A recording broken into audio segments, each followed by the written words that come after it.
Tina? Yes, ma'am. I don't have to. Wonderful. So I'm That's fine.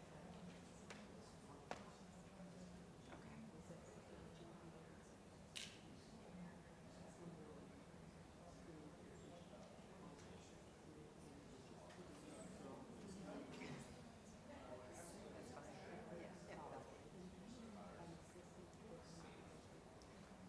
Yeah, Sharon.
Good morning.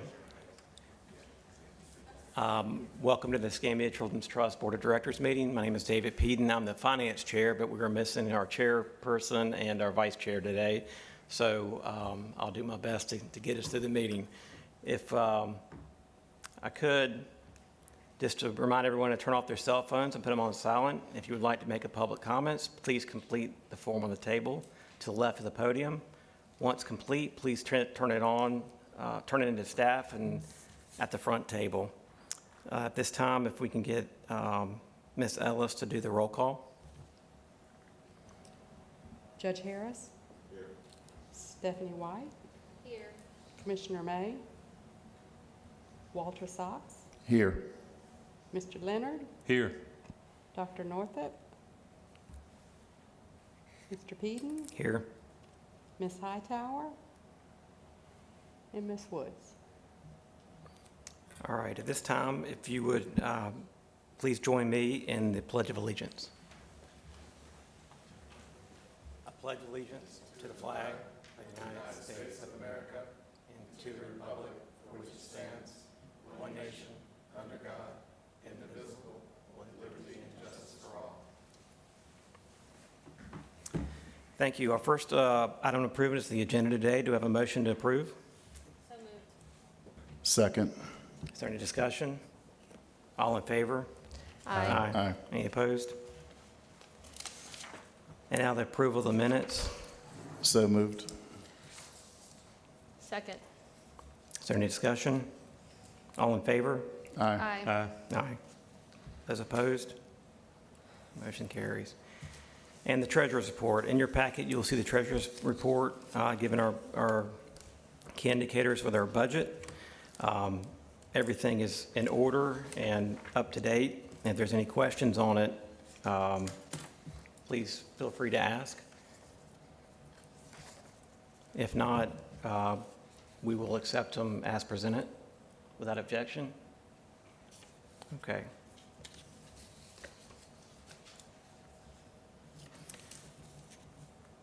Executive Director's report, Tammy. All right. Good morning. Let's see.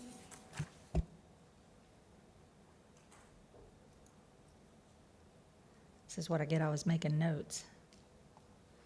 Oh. There we go.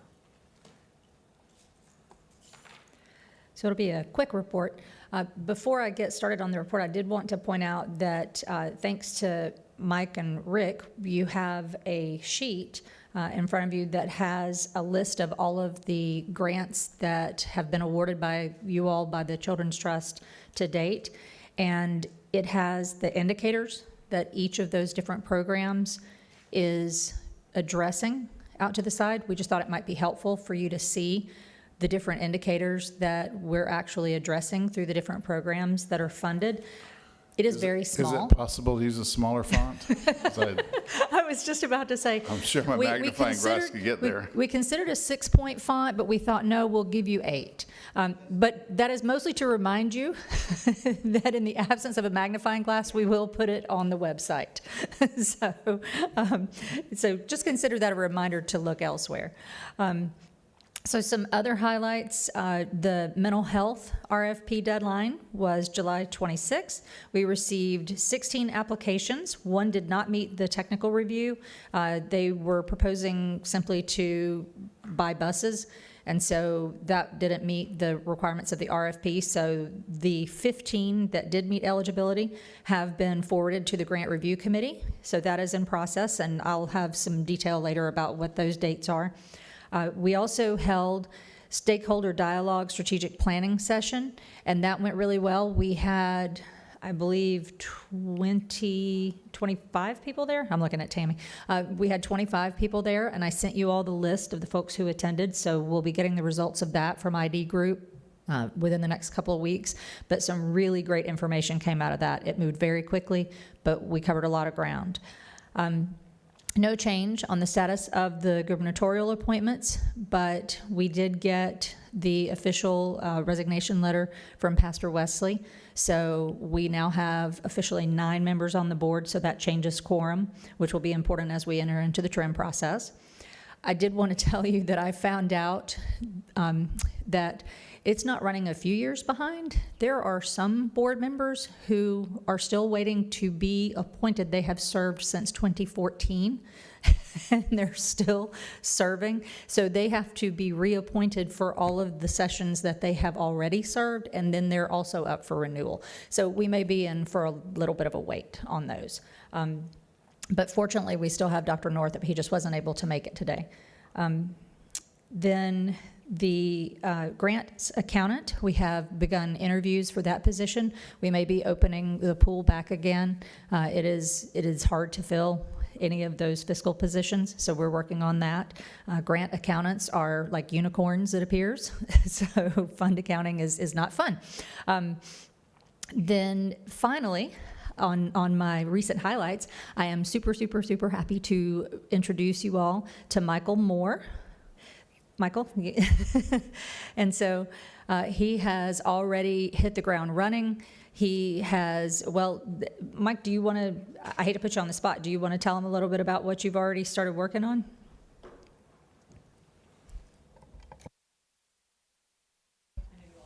Can y'all hear me? So far what we've hit the ground running with, expanding our social media presence. So when I started, we had about 300 people that our posts were reaching, and as of this weekend, we've now increased that to 10,300. We've also started working on the newsletter, working on our website, getting our website together, and we have so much more in store, and I appreciate you guys for this opportunity. See, that's why we hired him. So I could not be prouder of the staff that we have. So thank you for your support and allowing us to expand. I think it's going to be really great for the community because we're able to push out a lot of information. So programs update. We wanted to do just a quick count to let you know what our reach is so far, and keep in mind that we have some programs, 2 of the biggest programs have not started yet because they're waiting for the school year to start. So this week, woo, we can see the excitement on Mr. Leonard's face. But so far we have served at least 1,346 children as of July 31st. Which is pretty good considering we're in our first real year of providing services, so I think that's something to be proud of. YMCA and Help Me Grow, like I said, have not started, so once those are up and running, that's going to quickly add a lot of children to the roles for us. All the funded programs are targeting multiple indicators from the needs assessment. That's the sheet that you have in your packet that I talked about earlier, the one that's in the super large font. All of the outcomes are being reported in SAMUS, so have to give a shout out to Rick because SAMUS we are rocking and rolling with that. Quarterly reports are going to include some success stories that we can share with the board and that Michael can share with the community. Then we're also going to try to feature funded programs in the newsletter now that we'll have a real newsletter that I'm not writing, so it'll really have much more substance to it. And the staff are all, I think every single one of us is working with the current grantees to help them to improve their internal processes, because for many of them, this is the first time they've ever gotten government funding. And so there's a lot of accountability around that. And so we're trying to teach them how to work with us and to be the kinder, gentler funder. So just wanted to let you know that we're doing that. And of course, we're passing on grant leads to try to help them to leverage other funding. So then, last but not least, we're on our final position. And so that is, the job description is in your packet. That's on the agenda for today, but I just wanted to show you that we're at the end on the org chart and at the end with the staffing plan. So this would be the last employee. That sounds terrible. That sounds ominous, but it would be our program and quality assurance specialist, and we would like to start advertising for that if the board sees fit to approve that position. So on the horizon, back to school. The new office space lease, we're hoping to bring that to the board in September. It has to be approved by the Pensacola State College Board first, and it's going to their board this month. So I believe their meeting is next week. Of course, we have the TRIM budget process, the strategic planning process going on. Help Me Grow has signed their contract. They've got all of their subcontracts in place. They've started hiring their staff. So we're going to start seeing some pretty exciting things coming out of the Help Me Grow project. Mental health applications are being reviewed. We're continuing to monitor the out-of-school time grantees, and we're doing the capacity building of the local agencies. So that's what the staff is up to. And then just some important dates to keep in mind. We're all going to be Zooming from here. Well, I shouldn't say Zooming. Zooming no longer means going fast. It's a whole new verb, thanks to the pandemic. We're going to be driving safely but quickly to Molino after this meeting for our first strategic planning town hall session. And then we have one tomorrow at Brownsville from 5 to 7. We were trying to accommodate folks who work during the day. And then we have one from 3 to 5 at the Tryon Branch Library on Thursday. The mental health grant review process, and thank you to the board members who are serving on that. That would be Stephanie White and Tori Woods. Thank you so much for your service on that. We know it's a heavy lift. August 21st is when the review committee meets. That sounded like a long way away when I typed this last week, and it seems like tomorrow now that I'm looking at it. So thank you so much for going through all those applications. September 5th is when we will post the committee. That's the deadline. We'll probably post it sooner, but this gives us a little wiggle room in case the committee needs to meet again or has follow-up questions. But September 5th is our deadline for having the funding recommendations posted online on our website.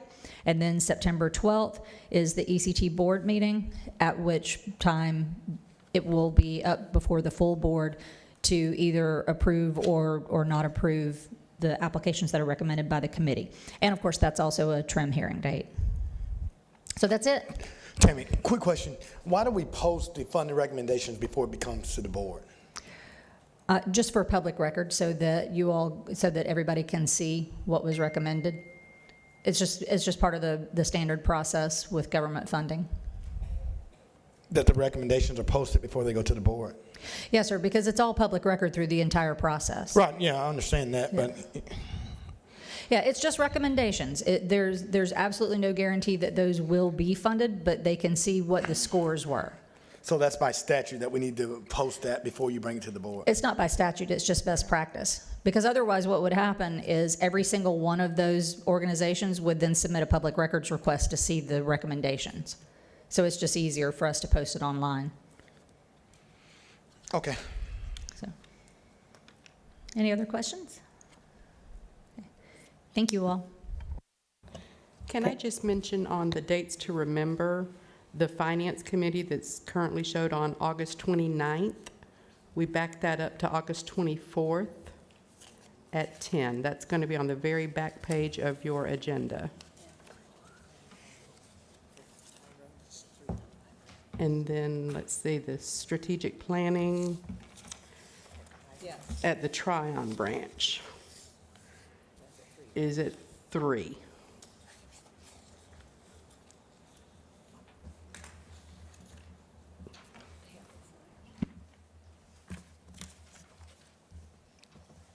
Are those the only two? Good morning. As we move on to the business portion of the meeting, are there any public comments regarding action items? No comments? Okay, the first order of business is operations. Ms. Hightower is not with us tonight, so I will present the recommendations from the Policy and Bylaws Committee. So the first recommendation is the Policy and Bylaws Committee recommends the board approve the following resolutions as presented. First one is Resolution 2023-13, authorizing the Executive Director to amend Escambia Children's Trust Policy Manual Part 2, funding community organizations, creating subsection 1.4, funding the purchase of motor vehicles as presented. Is there a motion to approve? I move to approve. Second. Any discussion? All in favor? Aye. Aye. Any opposed? One opposed? Okay. So, This is for the motor vehicles? yes, ma'am, motor vehicles. So one opposed and you got 1, 2. What was that again, Tori? The resolution is to, I'll reread it. Authorizing the executive director to amend Escambia Children's Trust Policy Manual, Part 2, funding community organizations, creating subsection 1.4, funding the purchase of motor vehicles as presented. So we have 1 no and 1, 2, and 6 yeses. So that passes. Resolution 2023-17, authorizing the executive director to amend the Escambia Children's Trust Policy Manual, Part 2, funding community organizations, Section 1, policies pertaining to funding community organizations, creating subsection 1.4, funding construction, renovation, and purchase of real property as presented. I have a question before a motion. The prior resolution created 1.4. So is this a different 1.4 or should it be a 1 point something else?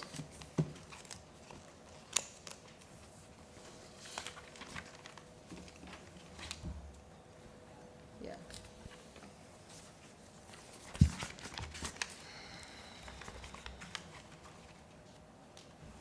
It should be 1.5. So I will reread the resolution. Authorizing the executive director to amend the Escambia Children's Trust Policy Manual, Part 2, funding community organizations, Section 1, policies pertaining to funding community organizations, creating subsection 1.5, funding construction, renovation, and purchase of real property as presented. I move it. I have a second. Second. Any discussion? I want to say, so after more thought, I know I approved the policy of the program committee, and after reviewing the statute, and I've talked to Meredith, I've looked at it again, I don't think it's legal for the statute, so I'm gonna have to vote no. Because it says that we are allowed to provide children's services, we can personally buy, lease, or buy the property under 2A6, but it doesn't say that we can give the monies for somebody else to buy the property. So I know there's some gray in there, but just to be on the conservative side, I'm fine if we buy the property, but I don't think that we can give a blank check for somebody else to buy the property for the statute. And the fact that no other CSC does this as well. I agree. Ms. Woods, Yes, sir. I agree with Ms. White. I also wanted to stipulate this. I talked to Mrs. Greer one day, a couple of weeks ago. One of the things that I suggested to Ms. Greer that I think would be beneficial to everybody that serves on this committee, on this trust, is that in the future, as recommendations for different programs and/or proposals are brought forth, that our attorney would have the opportunity to review to make certain that it complies with what was advertised to our citizens, that it complies with our policies and bylaws before it ever gets to the programming committee, before it ever gets to our full body. I just think that would be imperative for us to do. My concern, and of course you can't talk to anybody about it that's on this committee before we get here. My concern is what was advertised to our citizens may have been in contradiction to what this recommendation would be that would go into our new policy. In our school district, we've had incredible success with our half-cent sales tax. We have never, and we will not waver from what we told our citizens we will do with that money. So that's where I stand on this, and I hope that in the future that our staff can begin to send it to our attorney before it ever comes to a programming committee, prior to ever coming to our full Children's Trust. Thank you for the time, Ms. Woods. Superintendent, Ms. Woods, well, fundamentally, this has gotten a lot of attention. And if it was technically illegal, you wasted at least 3 meetings of my time if it was never a possibility. And so that's very problematic to me if that's what I'm hearing from our attorney. But my question would also be, to our attorney, I certainly was one of those who opposed giving property to nonprofits. I mean, I literally didn't even just vote on giving vehicles, as you opposed it. But if there's a municipality, being the city or the county, a legislative body, that's still the people's money, and it's still the people's organization, because quite frankly, the trust quite serves at the will of the governor, but it serves, sort of, kind of, quasi, because they're levying taxes with a trim with the county, or maybe the city. And so, for me, if we're going to if this is going to be dead, that's fine. I certainly would like to get, I would like to table it and get legal advice on, can we do it with a municipality? Because the city government and the county government may well exist after this trust is gone, because they've existed in perpetuity. And so when I look at giving the opportunity, and quite frankly, the elephant in the room is the mayor has put forth something for the city. But if it goes to the city or the county or even the school board, those people are going to be there around. I mean, that's different than giving it to a nonprofit in my mind. And so I would like to get clarification from the attorney, and even with more legal research, to see, could we do that with a municipality? Or will you make a motion to table it? There's a motion on the floor right now, but I certainly, if my colleague who made the motion would rescind his, I certainly would. I'll rescind my second. I don't recall who I made the made the motion. Oh, okay. I made the motion. I think it's clear in the policy that it's restricted to public entities. So I'm not, and we already have a legal opinion that it's authorized from our attorney. So I'm not real sure. So if I can jump in right here, the Thanks, only thing I could suggest at this point would be seeking an informal or formal opinion of the Attorney General. I mean, I still stand by my original opinion that I think the statute does allow it. There are differing opinions that feel like only the trust could buy property for itself and couldn't for a third party or a different entity.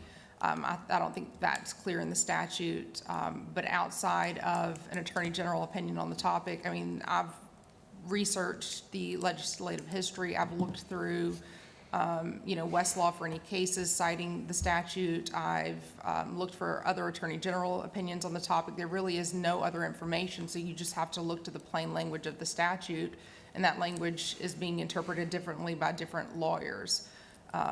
So if it is, put on hold and given back to me, then I would be seeking permission to ask for an Attorney General opinion on the topic.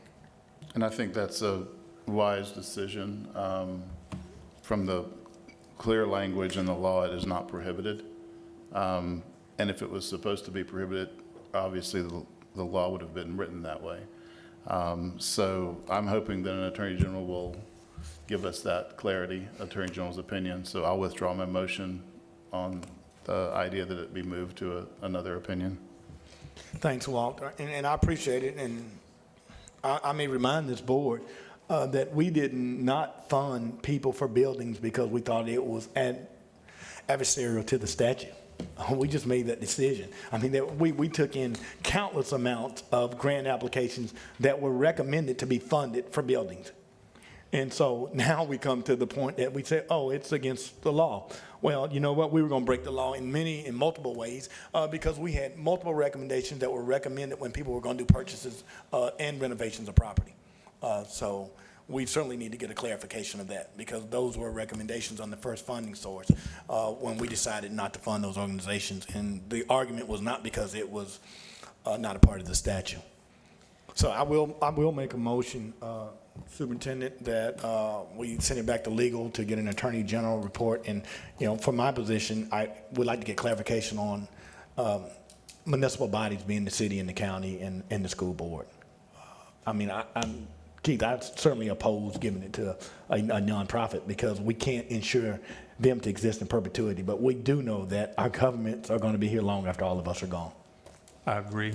I would second your motion, and I'm not certain we should, I talked about tabling it, but if I remember my 11th grade SGA teacher, if you table it, you have to bring it back to the next meeting, and it doesn't sound like we would be prepared to bring it back to the next meeting if we have to go to the Attorney General.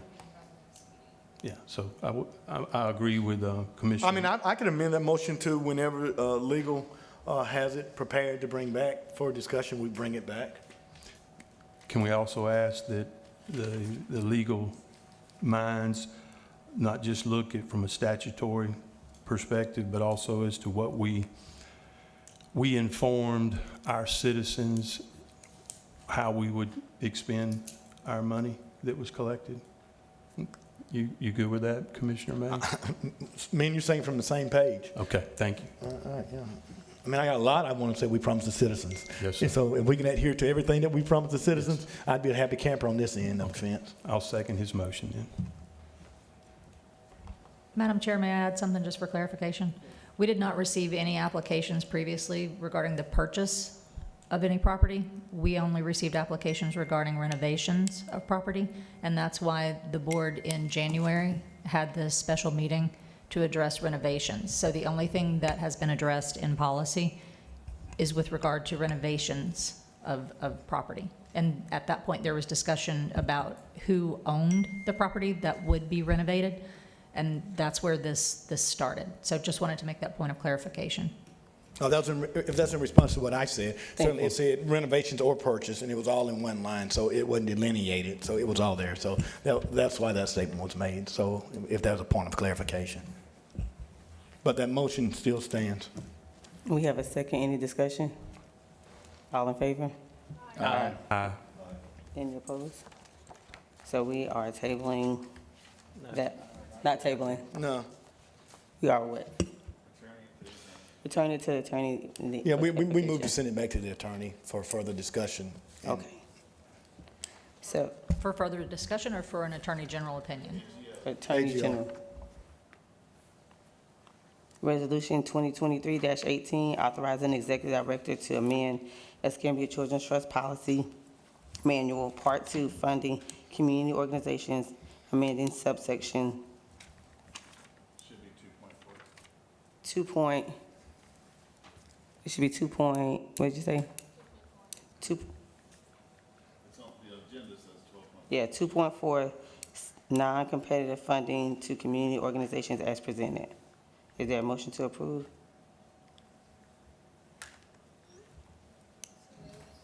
Second. Any discussion? Any discussion? No discussion? I'm sorry, I didn't see who made the motion. I did, sorry. Stephanie, I turned my microphone off. so no discussion, all in favor? Aye. Aye. Any opposed? No opposed, the resolution passes. And now we have Ms. Greer with the staff recommendation. Ms. Greer? Staff recommends the board approve the job description for the Program and Quality Assurance Specialist position as presented and in accordance with the approved staffing plan. Move approval. Second. Any discussion? All in favor? Aye. Any opposed? Resolution passes. Now we are to programs. All right, we have no new business under programs. Ms. Bush, do you have anything to report for legal? Are there any public comment regarding non-action items?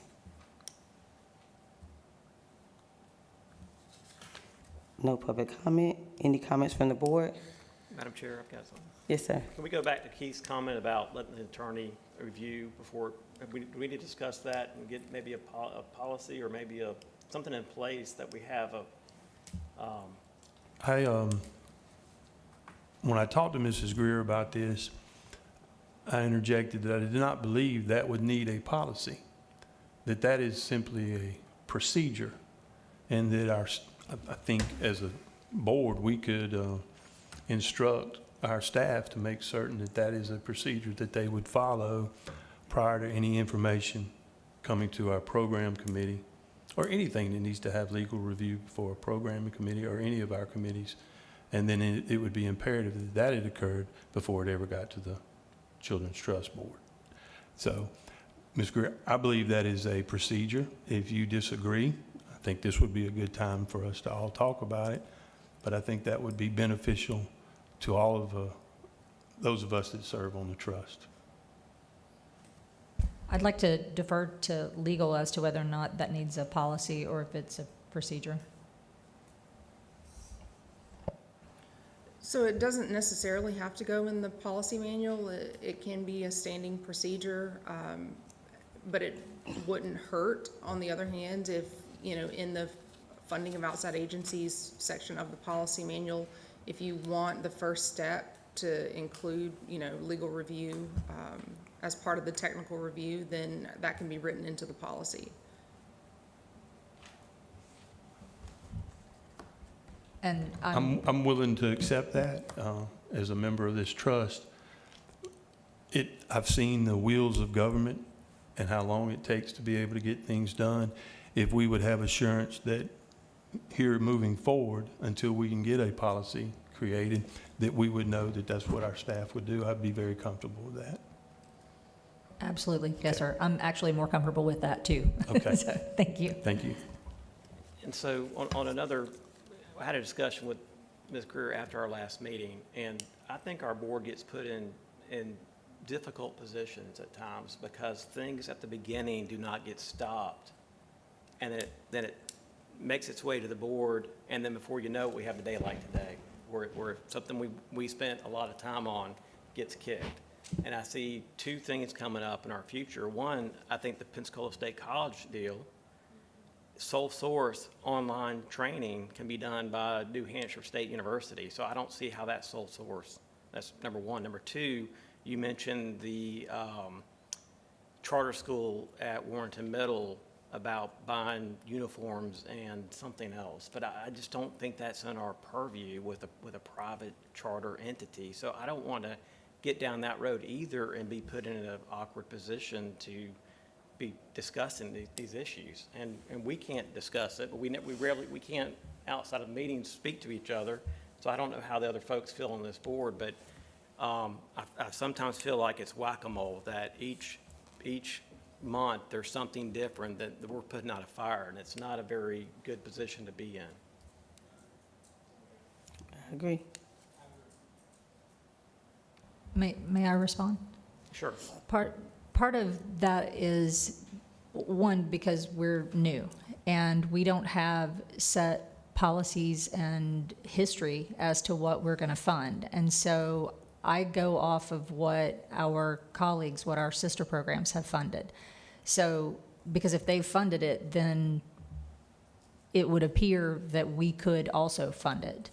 So I don't feel comfortable being the gatekeeper for these programs without it coming to the board. And that's why I bring everything to the board, and that's the way that our policy currently reads.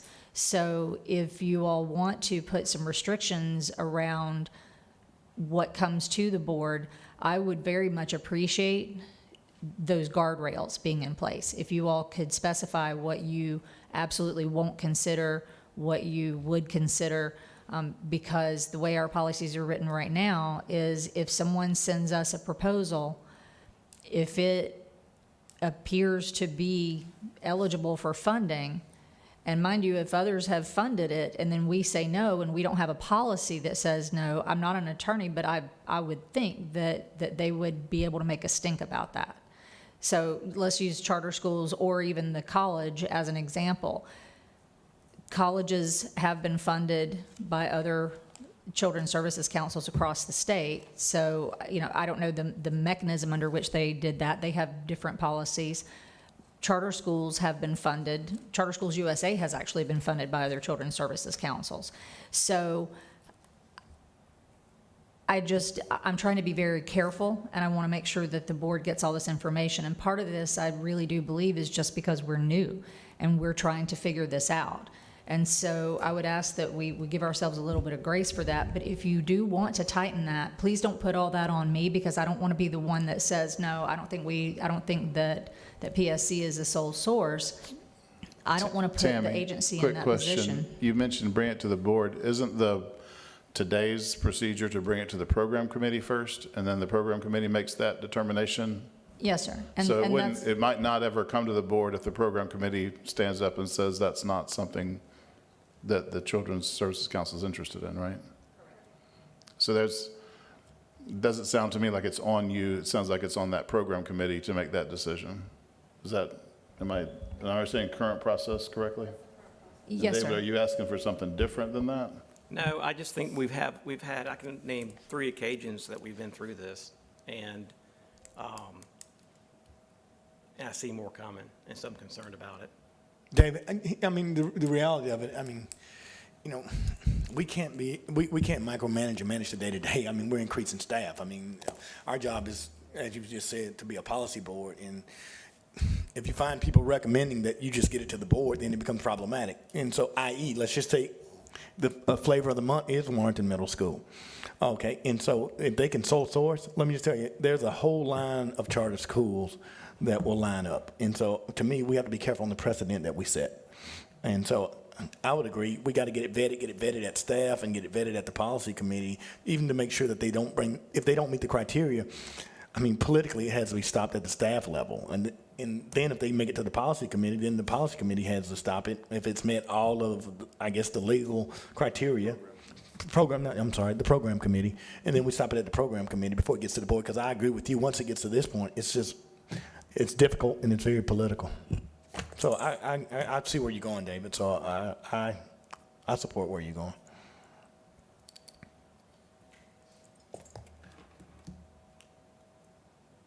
So do we need a change to the policy? I'm hearing, and I do believe that sending these things to legal first is a great idea. Because as we start to get into the ones that are a little less clear, matching grants were easy. Those were clear, that they were allowable, and we had good guidelines for that. We cleaned up the language. That's what you voted on today, to clean up the language around sole source, because that's the one that's getting really murky. Now that we have a policy around sole source, if it goes to legal first, then Meredith can say, this absolutely does not meet our definition. So at that point, it would not go to program committee. But I want to make sure that you're okay with, if legal says, yes, it meets the guidelines that we have, that it can still go to program committee. Because if that's not the way we want it to work, if there are certain ones that you already know, even if they qualify based on our policies, if we need to put some more guidelines in place regarding what we will or will not fund, which is at the will of the board, then I would just ask that you give me that, because I'm trying to play within the rules that I've been given. And I don't want to turn anyone away. I don't think that's my job. I think that's you guys' job to determine what gets funded. So I'm just trying to help people with the process. And included in that resolution that we just approved is the issuance of the RFI if it is an unsolicited proposal that someone's arguing that they're a single source. And so when the attorney and others at staff level are making the decision about presenting to the program board something, you're coming to that program board with the information as a result of an RFI that's already gone out, where other people have a chance to say, hey, I can do that too. And then it loses its single source flavor. And then it might move back to a competitive procurement after that. So I think we've got the procedure in place now to protect single source claims coming straight to the committee, because there has to be another RFI process before that. And I mean, are you comfortable, David? I mean, that the policy is clear enough for you? I mean, what would be your ideal objective to, because I agree. I mean, I don't want to hear, 100 million proposals come before our general board. I mean, because the guidelines have to be black and white. I look at, we've had the policy, but we keep having the same issues.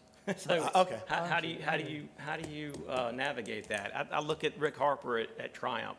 When people call Rick Harper and say, I want to do this economic development project, he will tell them, no, we cannot do that, or yes, we can.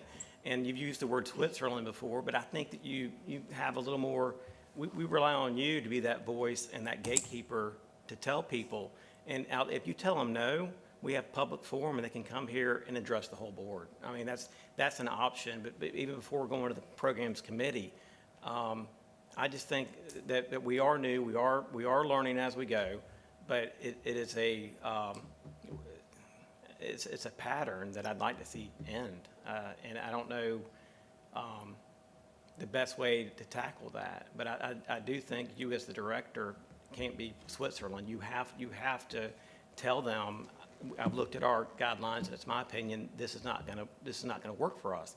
And if they get upset, they can come address the board in public forum and or write a letter, write an email, or what have you, and we can address it then. But I think you're being kind, you're trying to be helpful, but things get moved along, and then we keep getting these backstops of, like today, we can't do that. And we've talked about the thing we talked about today for at least over a month, I think. So I'm open for ideas. I don't know. Dave, I mean, I don't know how you get there, but let me tell you, there's no stability in any organization. We're new, but you can't amend the policies every other month and create new policies every month. I mean, it's not evolving. I mean, and so now we're going to a strategic plan that's coming today. Are we going to amend and change policies based on the strategic plan? Or is the strategic plan headed toward what the policy is? I mean, at some point, it's black and white, and unfortunately, somebody has to be told no. I mean, we're not the Bank of Escamia. I mean, we're not here to, we don't have those resources. Eventually, we get there. So, I mean, at some point, it has to be, we're not going in that direction right now. I mean, and maybe we will in the future, but we can't solve all the ills with one scoop, in my opinion. And Sorry, I think Stan. that's the issue, is that we're all here trying to help the PSC, the city, the charter schools, and so how can we help the best? And so it's just trying to figure out what we can say yes to and what we cannot do, so. Yeah, could I just add one more thing? So here's, from my position, here's where the rub comes in. So if I had that authority that you just said, and I could say no based on my opinion, as much as I love the idea of a family resource center, I would have immediately said no to the city's proposal, because they're not a sole source. The city of Century could propose a family resource center. Perhaps there's data that shows that that's where it needs to be. The county could have presented. They're also public funding, assuming we had a policy saying that. We ourselves could purchase a building. That's very clear in statute, and we could fund a family resource center. We need to be the drivers. You need to be the drivers of what this agency does, and it needs to all go back to what we promised in the campaign, as Mr. Leonard said. This is not easy. It's not going to get any easier. The next year is going to be the hardest. It is going to be difficult, and Mr. Peden, your point is well taken. It is like whack-a-mole. I do say no. You only see probably a third of what I get hit with, because some of them are very clear. I get no fewer than 2 emails or phone calls every single day. Oh, I've got this great program that does this for kids. Could we meet? Could we have coffee? And I'm like, no. I have a standard email that I send out to people, because some things are very clearly something that would lend themselves to an RFP. Pensacola State College, I'll use that example, because I know that those kinds of programs have been funded, and that's where they got the idea, quite frankly, is from other colleges that have been funded by their local children's services councils. When they come to me, I really do not feel, until the board grants me said authority, I don't feel that I have the authority to say no to something that has been funded elsewhere. I want you all to decide if that's something you want to do. And so I promise that I will continue to work with you all, and I will take whatever direction you give me. And I do want to narrow this, but some of this we're just going to have to push through it, because it's going to be hard, and we're going to continue to get all of these requests. And I wish that the commissioner had not stepped out, because I wanted him to hear this part. This strategic plan is so very important, because we have got to be strategic. I would be fine if we said we didn't take any unsolicited proposals, period, that the board just decides what you want to fund. But when I first got here, there was even discussion of, well, let's not even do RFPs. Let's just let people send in proposals. Do y'all remember that?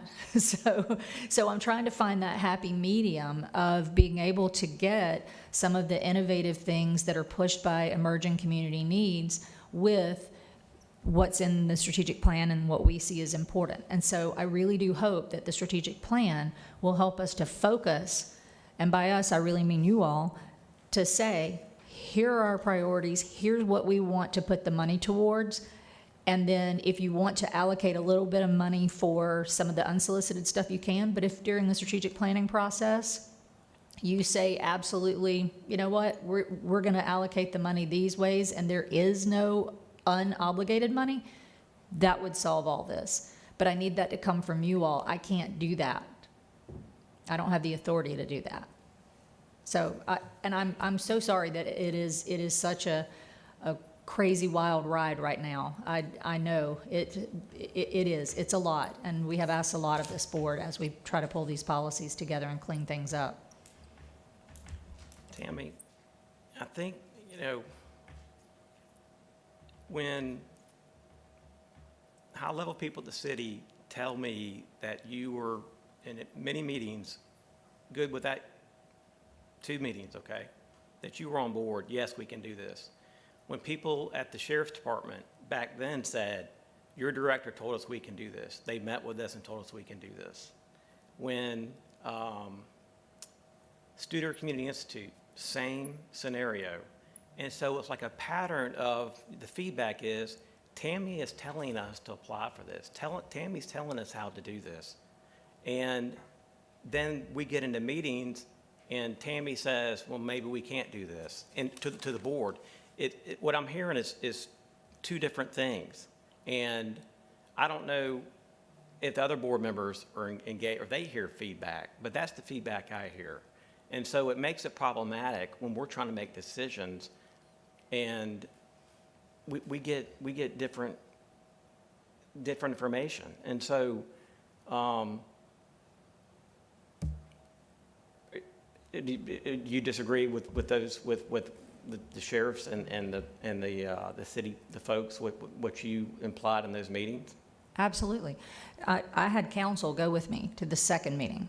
The first meeting with the city, I was called by Commissioner May on New Year's Day and said, can you meet me tomorrow at City Hall? I said, yes, sir, I can. I thought I was meeting one-on-one with him. When I got there, I said, City Hall's closed. He said, the mayor will let you in. So I go in, had no idea what the meeting was about, and the original proposal was, do you think that the trust could fund a joint proposal with the city, the county, and the Children's Trust? And I said more than once at that meeting, it is not up to me, but I have seen at other Children's Services Councils models like this. I told them about a Family Resource Center model and sent them information about that because that is my job, to educate them. I told them numerous times, it is up to the board. Because I felt that I was in a bad position and that it may be misconstrued, I asked council to go with me to that second meeting. And every time they said something, I looked to council to say, can we do it? And of course, I mean, you can speak for yourself, but we had no time to really do any kind of research or preparation because ultimately it is the board's decision because that is a policy as to whether or not we can purchase this. And I had a board member present. And so I said, again, it is not up to me. Can they present whatever they want? Absolutely. I could get a proposal for us to build a circus tent. I can't stop what comes in the door. Do I tell people that they can submit proposals to us? I absolutely 100% do. Did I go to the sheriff? I did. Kimberly and I went to the sheriff because there was a shooting. And after that shooting, we went to the sheriff and said, hey, we're about to issue an RFP for out-of-school time programs. You have Blazer Academy, that is an out-of-school time program. This would be a wonderful opportunity to address youth violence in our community. I had gone to the roundtable for the youth violence right before that. We sent him also, which I shared with the board, a list of things that other children's services councils have funded for their local sheriff. Incredible examples of terrific partnerships. And I said, I would encourage you to apply for the out-of-school time RFP. But you also do qualify as sole source because you are the only law enforcement agency for the entire county. So if there are other initiatives similar to these or something that you need to do that addresses the indicators on our needs assessment, you can submit an unsolicited proposal. And if you do that, I take it to the board because the board makes the decision as to what is funded. I do not shut people down because we will never get anything innovative done unless the board says to me, here's our strategic plan and these are the only things we will fund. But again, that goes back to the strategic planning. So yes, I had those conversations. When PSC came to me, because I sit on the board with the head of the early learning program at the college, and she said, part of our problem is We don't even have our programs online. We can't recruit people. We're never going to get anybody in the classrooms. This is the issue. And we had as one of our top priorities early childhood education in our current strategic plan. I said to them, if you have a proposal, and they already knew about things that had been funded at other children's services councils, I said, you can bring it to us and I will take it to the board. I don't write proposals for anybody. I don't have time to write proposals. I spent 37 years writing proposals. I'm done with that. So I did not help them write their proposals. What I do is I tell them what's in that needs assessment. I will answer questions. I show them where that application is online. Do I invite them to apply? Absolutely, because that's our process. If they don't meet the definition, and quite frankly, PSC meets the definition because they are the only state college. But if that's not the definition of sole source, then I do need counsel. And so I think that, again, what Mr. Leonard proposed is a very good idea, because then I can run it by Meredith, and then she can say, you know what, this isn't sole source, because we could put an RFP out.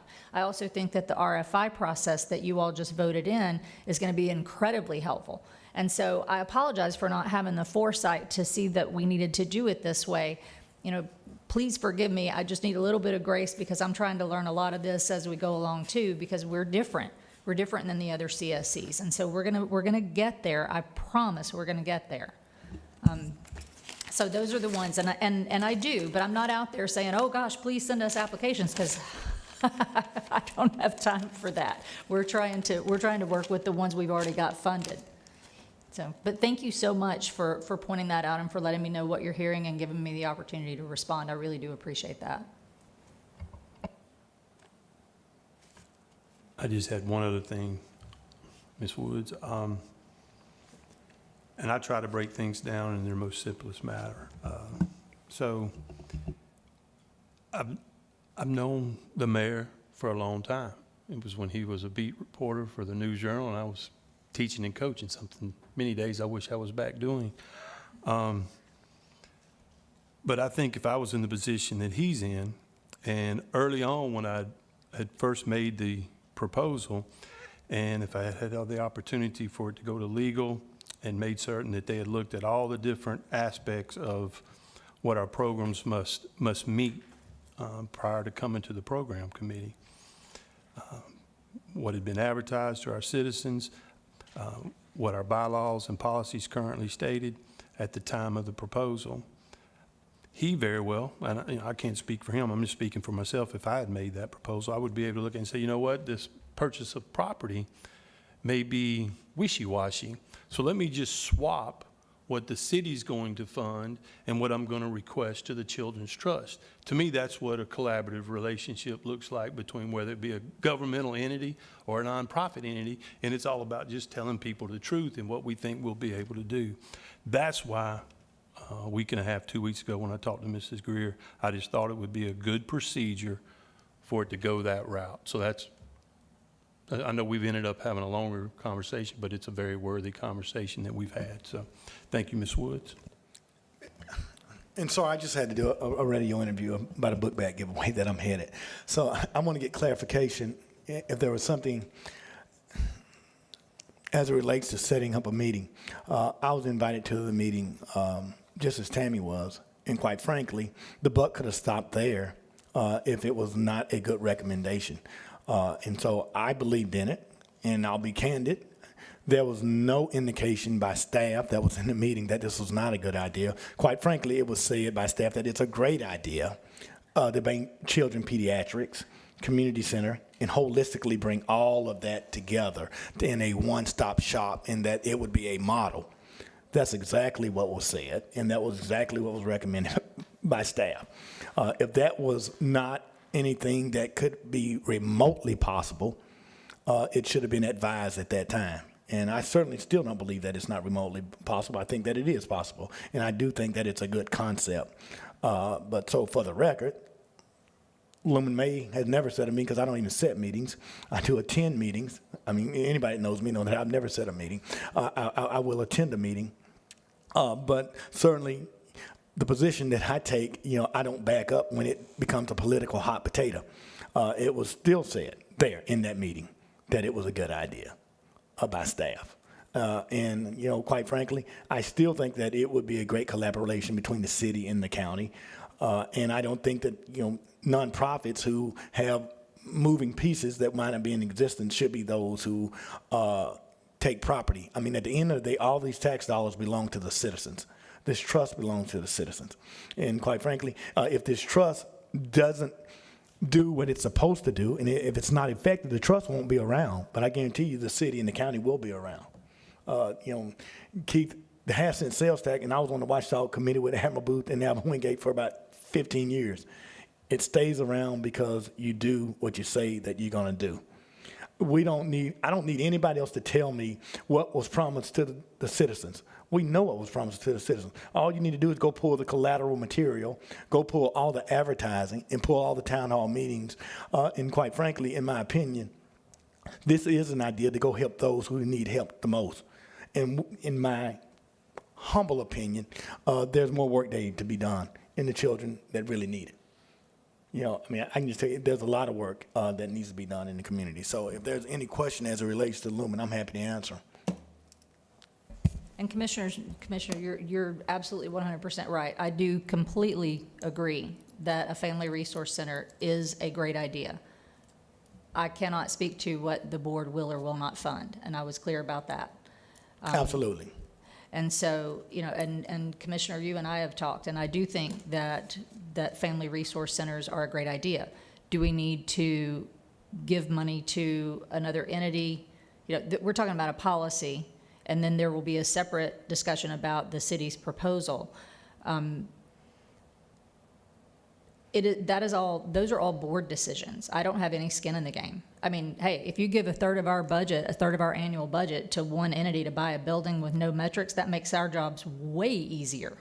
So, you know, but I do want to go on record as saying that Commissioner May is 100% accurate. I did say that a family resource center is a great idea. I sent the city and I forwarded to the board lots of models for successful family resource centers. So, Tammy, my question to you is, it sounds like these are kind of like two different things, because if a sole source, meaning they're the only ones who can do it, but we're Escambia County. So if there are other cities, then that does not even qualify as a sole source, because in Escambia County, we have more than one city. So if another city could also provide the same services with the funding, then the buck stops there because it's not a sole source. Right, so we have two things at play. We have to have a policy about whether or not, and that's going back for the Attorney General opinion, about whether or not the board can authorize the award of funding to purchase property that would not belong to the Children's Trust. So that's a policy. Then let's say the board approves that policy. Then you have the program side of it with the county, or I'm sorry, with the city's proposal. And at that point, we will need we'll need legal's opinion based on the conversations that we had here. We'll need legal's opinion as to whether or not they qualify as a sole source. So based on what we just said, if those proposals had went to legal and legal said, well, if there's more than one city in Escambia County and another city could also provide the same service, it would have never went to the board, program committee, if that was the case. Correct. We would have, well, actually, the way that the policy now reads, the one that you all just passed, and so then this is something that I'm going to have to ask Meredith too. Now that we have a policy that says we do an RFI, a request for information, now that we have one already pending, do I do an RFI based on the policy that's effective today for the Family Resource Center? Toy, in my opinion, I mean, we can stay here for another 5 hours if y'all like. I mean, it was very clear. Walter said it. The attorney had said, I don't put anything in Meredith's mouth, that in her opinion, in her legal opinion, that it was legal. And so now you get an attorney general opinion to bring it back. I mean, because no matter what we say, until we get the attorney general opinion, because we're split, none of that really. Oh yeah, I don't disagree with that. My question is it even a sole source to begin with? That was my question, based on us having more than one city, and another city could provide the same service to cover Escambia County residents. Can I help you with that answer, in my opinion, Tori? Yes, I mean, the collaborative effort of having the city, the county, and community health, it makes it a sole source. I mean, because no one else can provide those services that community health in the city and the county would be able to provide to them. But community health can also provide services in Century. So if Century could. came back with, and they wanted to work with community health, and the county also is in Century, then community health could also provide that same service in Century if they wanted to do it as well. Because they do Absolutely. have a community health in Century. But community health represents Century, so there's nobody else that could provide that pediatric service that they're providing other than community health. I think it goes back to kind of a chicken and egg issue in that now that we have a resolution in place that requires the issuance of an RFI, should we have unsolicited proposals, in order to write an RFI, you would have to put in there that the trust was considering the purchase of property. We wouldn't want to do that till we get the AGO opinion. So until we get the opinion, we really can't write the RFI. Right. If the opinion is in favor of the purchase of property, then the RFI can be constructed. And the RFI then should go out to see if there's anyone else who has that interest. And then a sole source determination can be made from there. So it's just a process we have to go through with the AGO opinion first. Okay. Correct.